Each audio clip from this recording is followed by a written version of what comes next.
Mario, gracias por aceptar esta charla nuevamente. Jairo, un placer porque ha sido un encuentro de muchos años Muchos años en hablando. diferido. Muy bien. Mario trae Leer es Resistir, que es un libro, que es muchas cosas ese libro, Mario, yo creo, y vamos a ir a tratar de abordar varias de esos ángulos que creo están en el libro. Uno de esos es, un poco es casi que manual de lectura, ¿no? No sé si lo podemos entender así porque son las relaciones de Mario con la lectura. ¿Cómo fueron esas relaciones? ¿Cómo todo eso que está en las páginas nos los puedes compartir a los que van a llegar al libro? ¿Y cómo es que es esa relación de un escritor con sus lecturas?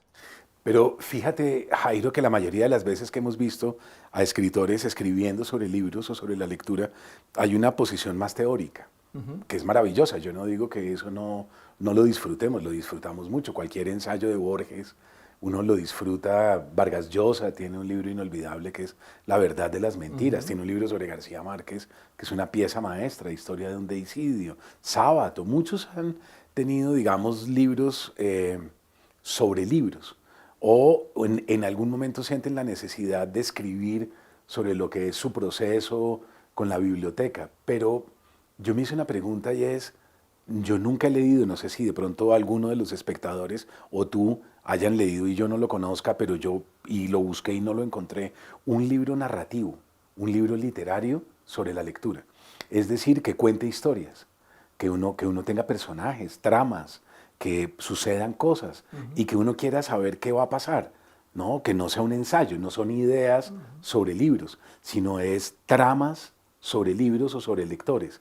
Que esté pasando algo y que uno diga, pero esto para dónde va, pero qué va a suceder, pero no puede ser, pero qué es esto, y que uno siga leyendo y uno siga leyendo y que esté como metido en un cuento o en un personaje pequeño de una novela o algo, eso yo no lo he visto. Entonces yo dije, voy a escribir literariamente sobre la lectura, voy a escribir narrativamente. Y ese fue el esfuerzo que fue tremendo, porque con mi editor, con Andrés Grillo, una y otra vez pensábamos, ¿será que el lector sí sigue esto? ¿Será que el lector sí pega esto con esto? ¿Será que continúa, avanza? ¿Será que lo siente muy denso? ¿Será que lo siente muy pesado? Y la estructura era muy difícil, saber dividir bien dónde iba qué, ¿verdad? Pero yo en lo que más me esforcé es en que sea un libro agradable, rico, fácil de leer, porque yo no quiero armar grandes teorías, yo no quiero volverme un teórico sobre la lectura, quiero seducir sobre la lectura y son dos cosas teóricas Ajá. diferentes, digamos. Una cosa es un teórico sobre el sexo, eso es un tipo o Ajá. una mujer que saben mucho y que nos dan una gran explicación, y otra cosa es una seducción. De Esas son acuerdo. dos cosas completamente distintas. Bueno, y es que lo estaba pensando ahora que lo respondías, Mario. En últimas, cada libro no es sin su lector. También tuve esa percepción. Es un libro también de lectores, porque están las historias Sí, de los que están en torno a los libros. Las tuyas, por supuesto, pero también de tantos lectores que te has encontrado en la vida y que has tenido relaciones con los libros, ¿no? sí, sí, sí, pero una cantidad. Incluso durante un tiempo tuve que seleccionar bien, porque tenía otras cosas. Y dije, no, pero esto no cabe, pero no, pero es principalmente esto. Eh, Dejé cosas que me pasaron después de terminar el libro, ¿no? Por ejemplo, hace poco estuvimos con mi editor en la cárcel distrital y en la cárcel me di cuenta que había unos lectores increíbles. Tienen además club de lectura, mmm, una cosa que me dejó sorprendido de una erudición, gente que se ha dedicado durante muchos años a leer. Y ahí me di cuenta que había sucedido algo con mis libros, y era que ellos se quejaron mucho porque los libros estaban con las páginas que ya no se podía leer. Estaban las letras borradas, Gastadas gastadas, del tacto, de del tanto que uso, se ha leído. de todos los presos que han cogido el libro. Entonces dijeron, es que ya no se puede leer, por favor tráiganos otros libros. Eso, por ejemplo, me hubiera encantado ponerlo ahí, la relación que he tenido con los lectores de prisiones, que es bellísimo y maravilloso. Pero bueno, no todo cabe, De y se, acuerdo. y se trataba de hacer un tránsito feliz y que el lector fuera avanzando felizmente de un capítulo a otro.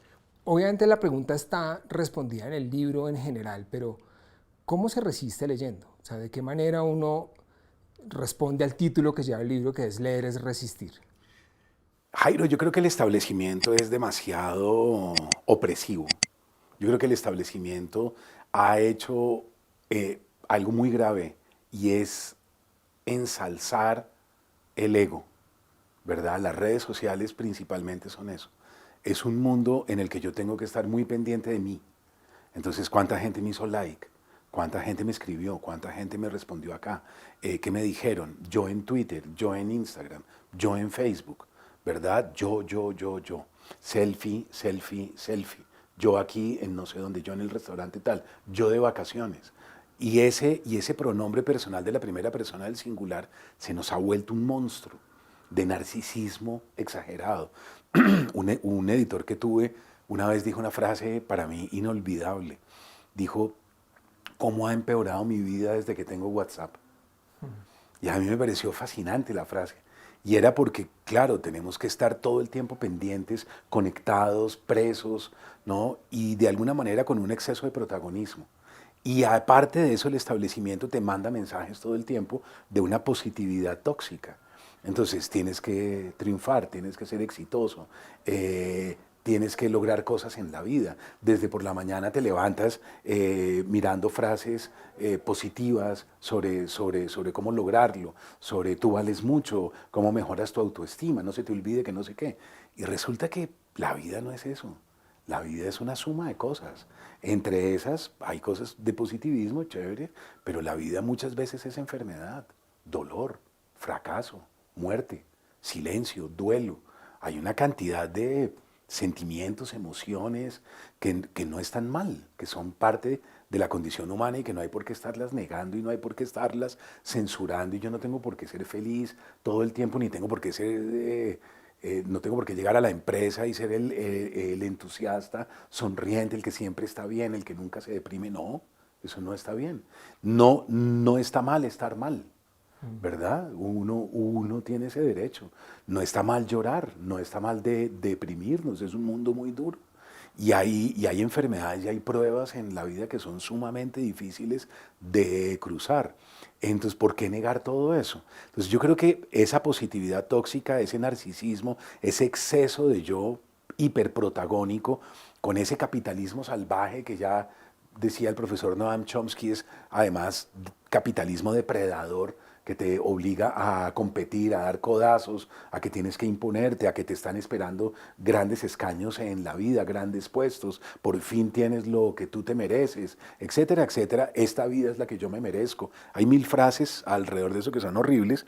Los colombianos hemos llegado incluso a una frase espantosa que es, usted no sabe quién soy yo, usted no sabe con quién está hablando, ¿verdad? Todo eso ha generado una patología, un exceso de ese pronombre personal. La lectura es lo contrario. La lectura te invita es no a ser tú, sino a ser otros. Entonces entras en Crimen y Castigo y eres Rodia Raskolnikov. Eres un estudiante ruso a finales del siglo XIX y durante horas y horas vas a ser ese tipo. Vas a ser Emma Bovary y vas a tener una cantidad de contradicciones. Vas a ser Fernando Vidal Olmos en Buenos Aires alucinado, creyendo que los ciegos en realidad son una secta. Vas a hacer esto, vas a hacer lo otro, musulmán, ateo, budista, transgénero, héroe, villano, místico. ¡Qué cosa maravillosa! Es todo lo contrario de lo que el establecimiento te está fomentando. Entonces yo creo que sí hay una resistencia, una emancipación, y hay otra cosa, el establecimiento también fomenta el odio, también fomenta la segregación, también fomenta mil cosas que son conductas muy nocivas. La biblioteca, cuando tú viajas por entre tantos otros, aprendes a ponerte en el rol del otro. Y yo sí creo que la lectura te vuelve más empático, te vuelve más solidario, más demócrata también. Uno ya no considera que uno es el centro del mundo ni que sus opiniones son las principales o las únicas, o que las emociones que uno siente son preponderantes. No, ya uno aprende a relativizar, entonces uno dice, bueno, sí, quizás oyes con más cuidado y creo que genera una democracia horizontal mucho más sana. Entonces yo creo que la biblioteca es un buen antídoto contra todo este mundo abigarrado, nocivo, triste de las redes y de alguna manera de una soledad que es la soledad de unas hipercomunicaciones que generaron el efecto contrario, ¿no? Ya, porque ya hay una especie de reversibilidad del sistema. A mayores autopistas de información, menos nos comunicamos. Es lo contrario. Estamos más solos que nunca, digamos. Sí. Ya me explicabas un poco el tono del libro, que por supuesto es alejado de las teorías, eso es claro y los lectores lo van a encontrar, pero yo siento que aquí hay un encuentro con un Mario que los lectores viejos tuyos seguramente van a identificar, y es el Mario un poco profesor de literatura, porque también hay ahí una serie de buenas enseñanzas, de trucos, de pistas de buenos libros. También está la explicación, y me puse harto y alargadísimo en esta pregunta, de por qué ese mundo de la docencia quedó a un lado en el libro también está. Pero todo esto para preguntarte, Mario, si, es decir, la lectura, porque también me parece que es un libro que le va a encantar a la gente que aspira a ser escritor, la lectura y la escritura, ¿cómo se combinan? ¿Y cómo es tu método particular de lectura en este momento de tu vida y cómo fue un poco para contarlo en el libro? Yo creo que digamos, la gran sugerencia que está en el libro para mí es no acartonarse, ¿verdad? Porque hay un acartonamiento del canon. Y la academia, tú y yo que hemos pasado por academia de literatura dura, manda mensajes a veces muy pedantes, muy engreídos y muy acartonados con respecto a lo que es leer, ¿no? Entonces termina siendo el canon algo aparentemente muy sofisticado, aparentemente para una élite intelectual, y en el fondo de eso no hay sino una pose. Yo creo que es una pose, y es una pose que sería bueno desarticular y sería bueno desarmar rápidamente. No hay que leer el canon necesariamente. Hay cosas del canon que a uno le pueden interesar, buenísimo, léalas. Hay cosas del canon que de pronto no te interesan, que no son para ti. Y hay cosas que no están en el canon y que son maravillosas y que hay que leer.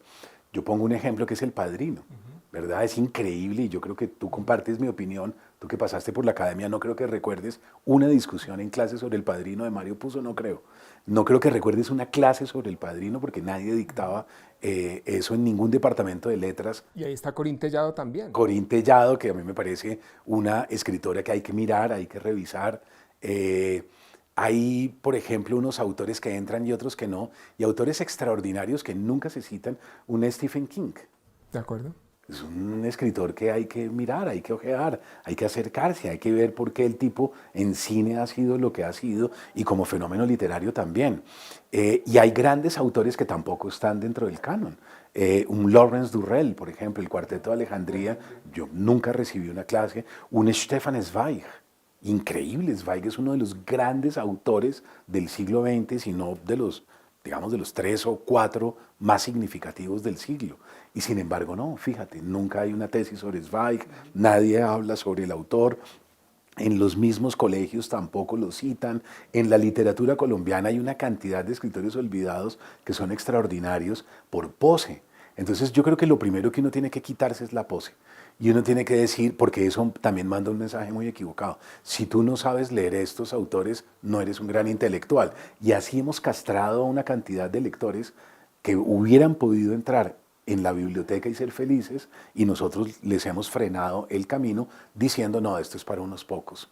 Somos unos elegidos, nosotros los cultos, nosotros los educados. Eso es mentira, eso es falso, y yo creo que el libro intenta desarticular y desarmar eso. Bueno, te adelantaste un poco a un asunto que por supuesto estaba contemplado en la charla, y es ese, el de la academia. Siento que hay unas cuentas que, no es la primera vez que lo dices, pero unas cuentas que quieres dejar ahí por escrito con Satanás, por ejemplo. ¿Qué es lo que le molesta a los académicos de Satanás? ¿O les molestaba? Porque ya no sé qué ni siquiera si les sigue molestando. Yo creo que les molesta en términos generales. Mi obra, en términos macro, les sigue disgustando un poco, por eso mismo, porque no hay pose, porque yo no tengo un acartonamiento, yo no hice élite, ¿no? Y yo de alguna manera soy un renegado. Entonces, yo creo que para ser creativo tienes que quitarte todo eso, para ser verdaderamente creativo. Y yo he pasado por novela juvenil, lo cual no da prestigio. O sea, si tú vas a hacer camino al Nobel y quieres hacer una carrera seria de intelectual con mayúscula, no haces literatura juvenil o literatura infantil, que son maravillosas. Todos empezamos leyendo gracias a esos escritores, y pues imagínate dejar eso de lado, es absurdo. Y si lo contemplan en la academia, lo contemplan como algo secundario, ¿no? Como una clase que hay que dar como para cubrir con la cuota. Yo he hecho cómic, que no da prestigio. Si vas camino al Nobel, no haces cómic, no haces novela gráfica, ¿verdad? He hecho cosas que yo creo que les disgusta mucho. He escrito libros que también van en contra Paranormal Colombia es un libro que a un intelectual de cepa, digamos, no le gustaría jamás. Y he jugado, y he ido, y he venido, y he explorado, y he experimentado. Y yo creo que eso es lo que verdaderamente es creativo.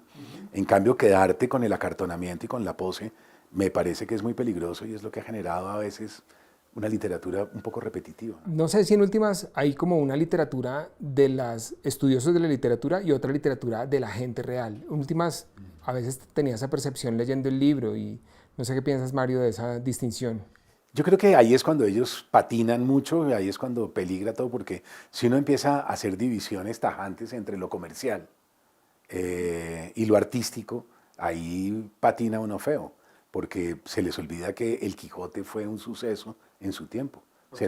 Cervantes fue famosísimo con la primera parte de El Quijote, pero tremendamente famoso, y fue traducido, y fue Don Quijote y Sancho eran personajes de las verbenas populares, de los festivales, en fin, fue un tipo que alcanzó a conocer la fama en vida. García Márquez, Cien años de soledad, fue un suceso, y sigue siendo al día de hoy un bestseller. Entonces, ¿cómo así? Ahí entonces son artísticos o no son artísticos, y eso no tiene nada que ver, eso es aleatorio, eso no es un juicio estético. Entonces yo creo que también el hecho de que algunos de mis libros hayan sido libros bien vendidos o libros muy bien recibidos por el público en general, les ha producido un fastidio y han hecho que me clasifiquen en lo comercial, ¿no? Y no se acercan. Y a mí me parece que también ahí hay otra cosa grave, y es uno no debe hablar de lo que no ha leído. Eso sí es una regla que tú y yo sabemos que es de oro, ¿verdad? Yo no opino de lo que no he leído. Y yo creo que muchos de ellos han opinado sobre libros míos sin leerlos, o que tienen un prejuicio y que no se han acercado y no han leído los textos. De acuerdo. Entonces yo creo que ya después, si uno lee, uno tiene todo el derecho de opinar lo que le dé la gana. Y por supuesto ahí está la explicación en el libro, en Leer es Resistir, está la explicación, por ejemplo, de la configuración de los diálogos de Satanás, que me pareció bastante divertida, de dónde beben esas aguas, ¿no? Del cómic, del pop, creo, de la cultura urbana en general. Bueno, en fin, ahí podríamos armar una... Y de la telenovela. Y de la telenovela. Del soap opera, digamos. De acuerdo. De todo el melodrama televisivo que a mí que lo conecta de una con Tarantino también. Sí, sí, que sí, lo conecta exacto, con Tarantino. Exacto. Ahí podríamos armar un gran debate estético, pero esa no es la idea. Mario, en últimas, ese tema que nos trae a Satanás es importante en este libro porque ahí haces una especie de medida, pero justificada, creo yo, celebración de los 20 años del premio Biblioteca Breve. ¿Qué piensas hoy de ese episodio? Hay unas anécdotas de oro en el libro, ¿no? Por ejemplo, cuando el editor te dice que no se te suba la cabeza y demás. Pero más allá de esas anécdotas que están ahí para los lectores, importante saber hoy qué piensas de esa novela, de ese trabajo que tanto te costó, y ahí está ese testimonio. ¿Hoy qué es Satanás, Mario Mendoza? Pues mira, yo creo que, bueno, eso, el libro terminaba antes. El libro se cierra sobre Mysterion, que es el último ensayo y es el último texto, porque no es un ensayo, contando un poco la elaboración de qué significa la ciencia ficción en el mundo gráfico. Y mi editor Andrés Grillo me dijo, Mario, han pasado 20 años, se conmemoran los 20 años del premio, ¿por qué no escribir lo que ha sido para ti los 20 años detrás de bambalinas? ¿Por qué no contarle a los lectores intríngulis, cosas que no se saben, y cómo lo ves ahora? Y yo escribí ese último texto por eso, y me pareció que estaba bien, y le dije, sí, Andrés, tienes toda la razón. Yo hoy lo veo como, digamos, yo lo valioso que veo hoy en el texto es que no había digamos, no se había catalogado bien el asesino itinerante. No se sabía muy bien qué era un asesino relámpago, qué era un spree killer en el momento en que yo di las puntadas finales de la novela. Logré leer algunos textos que ya eran como los precursores sobre el tema, pero fíjate cómo se ha venido repitiendo. Acabamos de salir de varios asesinatos este año. En Estados Unidos ya hay un debate tremendo, ya el presidente de los Estados Unidos se pronunció y dijo no podemos seguir permitiendo el uso, la venta de armas libre, ¿verdad? Y ya, digamos, llegaron al punto en que se están dando cuenta que se están asesinando y están matándose a sus hijos entre ellos, y se convirtió en un problema casi de salud pública. Entonces yo creo que la novela da en las claves de cómo es la psicología de un individuo, de un lobo solitario, que lentamente, poco a poco, va acumulando razones y acumulando razones hasta que se convierte en un asesino relámpago. Yo creo que la novela tiene quizás ese mérito. De acuerdo. No, y hay una conexión interesantísima también que me pareció, y es el contexto de las Torres Gemelas. Sí, Porque eso es una cosa que yo tampoco lo había caído en la cuenta, ¿no? sí. Y eso solamente se ve con el sedazo de los años. El reconocimiento a esa novela y esa novela en sí misma llega en un momento clave también del siglo XX. Total. En un momento que partió la historia prácticamente nuestra de los últimos 50 años se parte ahí, ¿no? Antes y después. Y es que aparece la apología del establecimiento y el que esté contra el establecimiento inmediatamente tiene un rótulo que es terrorista, ¿no? Entonces así han sacrificado buena parte de la oposición, que es el ejercicio de la democracia, y se ha vuelto muy de derecha. Y eso tiene una consecuencia rápida, inmediata, en el mundo, digamos, del capitalismo, y es la crisis del 2008-2009. Claro, eso es una consecuencia de las políticas de seguridad nacional del 2001, Sí. del 2001. Exacto. Mario, esto obviamente puede ser muy largo, pero quiero pasar a un tema que es también muy interesante, que está reflejado en el libro, y es a propósito de esta búsqueda y esta configuración de tus personajes, de los asesinos en serie y del escenario de Bogotá. Y hay una cosa muy particular y es cuando haces conciencia de que un escritor debe renunciar a la bohemia, y que ese no es el camino y que detrás de la escritura lo que hay es trabajo y además un trabajo bastante intenso. Sí. ¿Qué nos puedes contar de eso? Yo creo que cuando uno está empezando en el oficio, nadie le enseña que es un oficio que se hace con el cuerpo. Entonces a uno nadie le dice eso. Uno cree que escribir es un ejercicio intelectual. Y como es un ejercicio intelectual, entonces uno cree que eso es divagar y divagar. Y que hay una diferencia entre un obrero y uno. No, no, es un ejercicio físico. Y es un ejercicio tremendo. Es un ejercicio que con los años te destroza los ojos, por ejemplo, por la pantalla. Yo soy fotofóbico, tengo que hacer grandes esfuerzos. Y yo les suplico a los lectores en los eventos públicos que nunca se les ocurra dispararme un flash, por ejemplo, porque me quedo ciego durante 2 o 3 minutos y mis ojos no aguantan, un flash no lo aguantan, es algo muy violento para mí. Por ejemplo, tubo metacarpiano. Esos son unos dolores y la mano se inflama, entonces uno va aprendiendo ciertos ejercicios, hay que parar cada 45 minutos, uno escribe con un cronómetro, hay que parar, hay que masajearse, hay que meter las manos en agua, en fin. Tengo una escoliosis de 10 centímetros en la columna vertebral, yo soy un candidato para una cirugía de columna, me he aguantado y me he aguantado porque le tengo terror, porque me da miedo, porque entro a una cirugía y puedo salir de pronto paralítico, ¿verdad? Pero yo tengo una escoliosis. ¿Por qué? Porque nadie se sienta a escribir según la recomendación médica.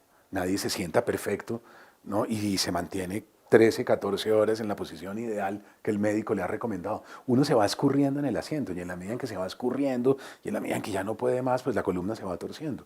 Mi escoliosis es de 10 centímetros y eso demuestra el grado de disciplina que yo he tenido. Y además, esa posición de escribir no es natural. Es una posición antinatural. Entonces uno media vida en una posición que no debe ser, es increíble, pues el cuerpo pasa una factura. Y así hay unas consecuencias psíquicas, físicas, emocionales, hay un exilio exagerado, hay un monólogo durante muchos años que se vuelve al final muy peligroso para la estabilidad psíquica. Entonces todo eso es lo que padece un escritor en la soledad de su estudio, es muy doloroso y a uno nadie le enseña eso. Sí, que se escribe con el cuerpo. Y los escritores definitivamente alejados de la bohemia, el trago, las Bueno. drogas, todo eso también. ¿Y cómo vas a soportar esos años de disciplina levantándote con una resaca, con un guayabo espantoso, con drogas, sin dormir bien? Uno necesita su cuerpo a tope, lo necesita fuerte, bien. Hay que revisar diccionarios, hay que revisar el texto, hay que releer. Escribir es reescribir. Entonces uno vuelve y revisa y lea en voz alta, ¿verdad? Hasta que el texto funcione. Eso es férreo, eso es de sargento, es una milicia. Y eso no es para cualquiera, eso no ¿Cómo es es la para todo rutina el de mundo. escritura suya, Mario? Cuando estoy metido en una novela, yo tengo muy claro que tengo que desconectarme. Entonces ahí hay gente que se siente ofendida, amigos cercanos o familiares que sienten que uno está como en otro planeta, en otro mundo, que no cuentan contigo, que para qué llamarte si tú no estás, etcétera, y pues se paga ese precio que es muy, muy alto. Pero hay que desenchufarse, yo tengo que llamar a portería a decir que por favor no se les ocurra timbrarme por nada del mundo, y lo primero es ese corte, ese chao, esa Con esta desconexión realidad. Sí. Y entras a la disciplina. Yo trabajo matutinamente, yo ya no trabajo de noche, durante muchos años Sí. trabajé de noche y así fue como me destruí la garganta, el frío de la madrugada, todo eso, el insomnio que me mató media vida. Entonces, digamos que trabajo matutinamente y voy parando, hago unos ejercicios, me levanto, hago estiramientos, ¿Y tienes una hora específica? camino un poquito. Yo trabajo casi siempre de 2 horas en 2 horas. Ya. Hago 2 horas, paro, 15 minutos, tal, tomas un vaso con agua, una limonada, cualquier cosa, estiro un poco y vuelvo y me siento otras 2 horas y ahí vuelvo y paro, ahí hago algo de almuerzo, pido lo que sea y vuelvo y me siento otra vez 2 horas y 2 horas. Son 8. Ya. Y hay que descansar de la escritura en algún momento, Sí, desconectarse también del libro. sí. Y ya cuando tienes una primera versión, tienes que saber soltar.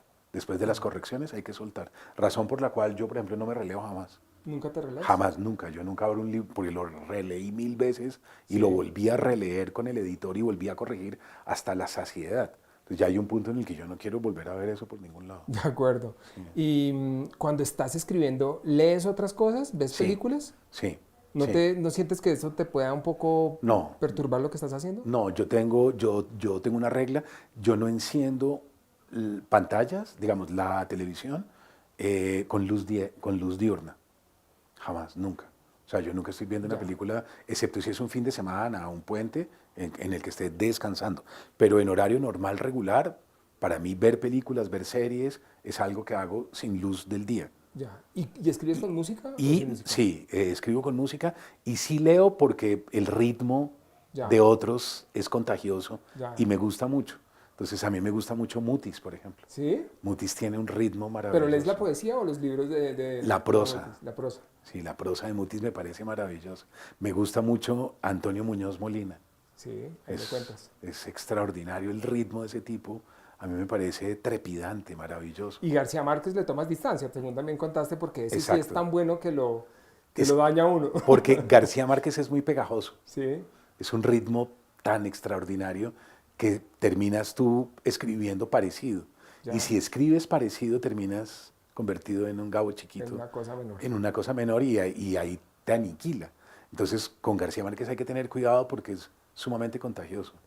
Y Mario siempre está leyendo algo, siempre. Sí. ¿Nunca descansas de lecturas y de escrituras? Mm, pues a veces por ahí tengo momentos en que veo más series, fines de semana, en que digo, voy a dedicarme a esta serie este fin de semana. Y entonces prefiero meterme en la serie y ahí paro un poquito. Pero no dejan de ser 2 o 3 días máximo. Bueno, y ahí también, porque toda esta charla, les prometo, ha estado conectada con lo que está en las páginas de Leer es Resistir. Cuentas que ya has pasado por novelas, ya has pasado por novela gráfica, tus libros ya se han convertido en guiones de cine, has tenido la gracia de ver a los actores personificar lo que tú has escrito. ¿Ahora qué vas a hacer? No sé, no sé todavía. Volví a la novela, volví a la novela. Llevo 4 años sin hacer novela y la última fue Aquelarre Sí. y pensé que no iba a volver. Me Sí, parecía, algunas dijiste que no ibas a volver. yo sentí que no era capaz y en efecto durante 4 o 5 años no he sido capaz. Y ya volví y voy a terminar esa novela y después ya miraré a ver qué hago. Este libro en últimas habla de, lo decíamos al comienzo, de lo que uno cree, de lo que uno piensa de sus escritores, de sus libros, de los libros y la vida. ¿Qué crees que digan de Mario Mendoza en 50 y en 100 años? ¿Qué van a decir?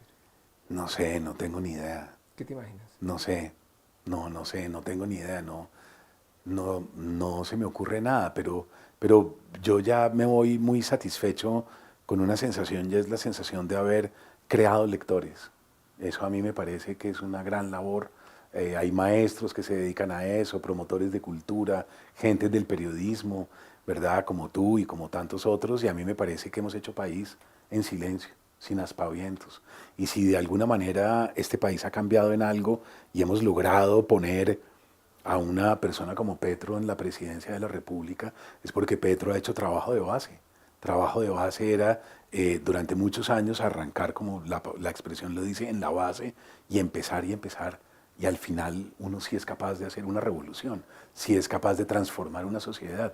Yo creo que nosotros desde la cultura hemos hecho lo mismo, trabajo de base, y yo siento que yo soy como una réplica, como una especie de paralelo en Como un chiquito, Petro de la literatura. como una cosa en chiquito de lo que se ha hecho en la política. Hemos visto a una persona como Francia Márquez entrar a la vicepresidencia de la República. Maravilloso, extraordinario. Y Petro le puede disgustar a todo, a medio país, porque es medio país, al que no le entra y que le parece un tipo sumamente peligroso. En fin, pueden decirle lo que quieran, pero no pueden negar que ha sido un tipo con un trabajo incansable de democracia participativa, un gran congresista, unos debates, un tipo muy argumentativo, y podrá cometer errores, indudablemente. Yo creo que ahora nosotros, los que votamos por él, ¿qué nos corresponde? Vigilar nuestro voto, ¿verdad? Y tenemos que vigilarlo y tenemos que exigir y tenemos que, si hay que hacer críticas y si hay que volver a marchar, pues volveremos a marchar y volveremos a protestar, porque no votamos como si fuera una religión, votamos con una posición muy crítica, pero nadie le puede negar a él que ha hecho un trabajo de base y que se merecía llegar a donde está. Entonces yo quisiera que si me llegaran a ver en un tiempo dijeran algo cambió, la sociedad no fue la misma, creó lectores, muchas generaciones entraron a la biblioteca gracias a los libros de ese tipo y que al menos eso no me lo quiten. ¿Tú qué piensas cuando estás parado en la feria del libro y ves una fila de gente para verte, para que le firmes un libro, pero una fila realmente larga, Mario? Me da tristeza, me da una tristeza infinita.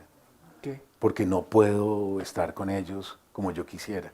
A mí me encantaría tener más tiempo, a mí me encantaría subdividirme, a mí me encantaría poder tener un mes y entrevistarme de 10 en 10 con cada uno de ellos y preguntarle qué hace, quién es, por qué compró un libro mío, cómo, dónde lo leyó, cuánto le costó a nivel vital, porque hay muchos de esos muchachos que dejan de almorzar o que deciden irse en bicicleta para poder comprar el libro y se ahorran lo del transporte. Son cosas que me conmueven muchísimo y me encantaría saber quiénes son, pero no puedo, no tengo tiempo, no alcanzo y eso me duele mucho. Te hace llorar como cuando lloraste y pusiste el punto final en Satanás, tal vez. Sí, exacto. Yo tuve 2 novelas en las que me conmoví mucho, con Satanás y con Aquelarre. Con Aquelarre me hice pedazos. Yo sabía que se venía un agujero negro. ¿Sí? Sí, y se venían años muy duros y así fue. No me equivoqué. Porque con esta respuesta, Mario, podemos entrar a toda la fase de la premonición, pero nos gastaríamos días enteros en la entrevista, así que lo vamos a dejar ahí, Mario. Yo creo que la premonición es estudiar bien el presente.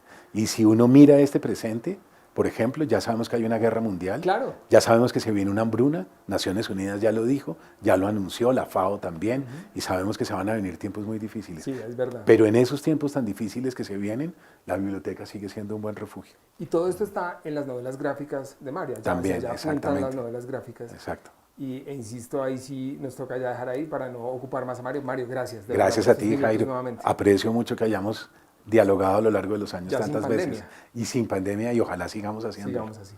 Gracias. Encantado.